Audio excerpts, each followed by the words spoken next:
பைபிளில் ஒரு வசனம் இருக்குது பார்த்துக்கோ. இயேசு சாமி நம்ம இருதய கதவு பக்கத்தில் உட்காந்து தட்டிக்கிட்டே இருக்காங்களாம்.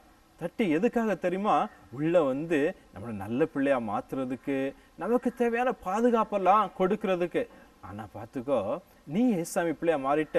உலகத்தில் நிறைய பேர் வந்து இருக்கிறாங்க, ஏசாமி வந்து தட்டுற சத்தம் வந்து அவங்களுக்கு வந்து கேட்கவே இல்லை. இப்போ இந்த பாட்டு எப்படி தெரியுமா? ஏசு சாமியே பேசுகிற மாதிரி. ஏசாமி என்ன சொல்றாங்க தெரியுமா?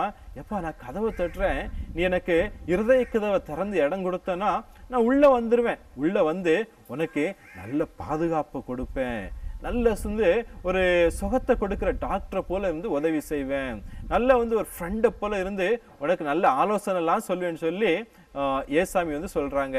பார்க்கலாமா?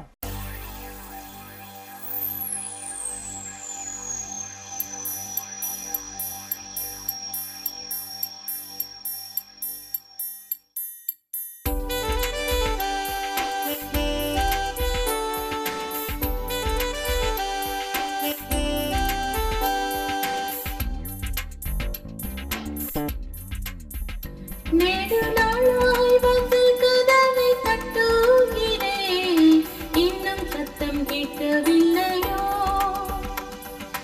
யார் என்று புரியவில்லையோ? நெடுநாளாய் வாசல் கதவை தட்டுகிறேன், இன்னும் சத்தம் கேட்கவில்லையோ? யார் என்று புரியவில்லையோ? நான் உள்ளே வந்து இரவும் பகலும் தூங்காது பாதுகாப்பே. நான் உள்ளே வந்து காவலனாய் இருந்திடுவேன், இரவும் பகலும் தூங்காது பாதுகாப்பே. நெடுநாளாய் வாசல் கதவை தட்டுகிறேன், இன்னும் சத்தம் கேட்கவில்லையோ? யார் என்று புரியவில்லையோ?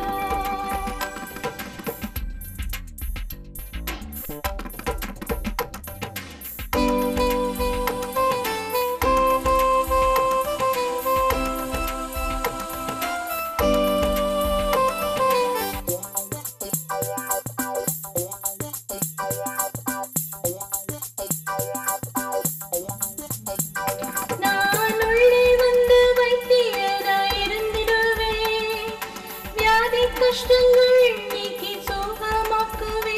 நான் உள்ளே வந்து வைத்தியனாய் இருந்திடுவே, வியாதி கஷ்டங்கள் நீக்கி சுகமாக்குவே.